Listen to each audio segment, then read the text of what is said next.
Harry Flatter's rally marked the coming together of both the British Historic Rally Championship and the RAC Rally Championship for the first time this season, and will be the first time on asphalt this season for the BHRC contenders.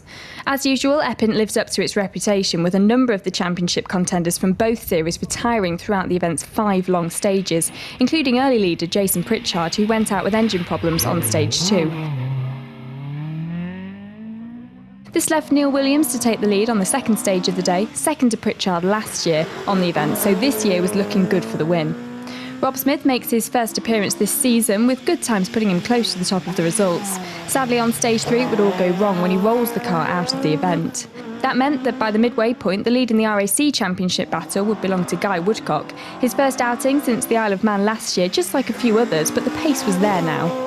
Amongst some of the regular BHRC crews, it would be a bad start for Joe Price. Problems at the start of the event meant a drop down the bottom half of the results, but he was still going, and with others retiring around him, it would be important to keep going for those championship points.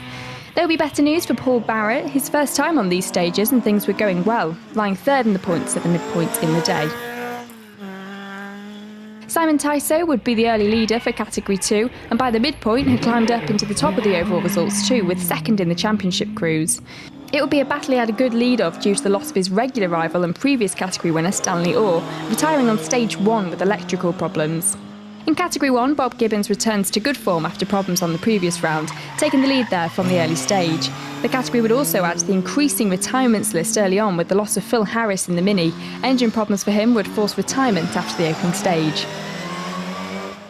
Into the afternoon, nothing would change, with Bob Gibbons happy to keep hold of the lead and take the victory in Category 1, with Paul Mankin overcoming some problems to take second in the Porsche. The Category 2 fight wouldn't change either, with Simon Tyso taking the victory there, another category win to add to the list this season and promising results going to the second half of the season. And for Neil Williams, it would be a perfect weekend, taking the win after gaining the lead early in the event and bettering his second place finish of last year's event. The result here for Paul Barrett means the championship win that started off as a long shot was now looking very possible. Good points from this round strengthened the lead, and all eyes would now be on the second half of the season. In the RAC Championship, there wouldn't be any change in the second half of the day for Guy Woodcock. He settles back into the car after the long break and takes maximum points, ready to head back to the Isle of Man in September. You can catch coverage from the BHRC on the 12th of August and the RAC Championship the following week on the 19th of August. In the meantime, keep an eye on our social media for more videos and updates.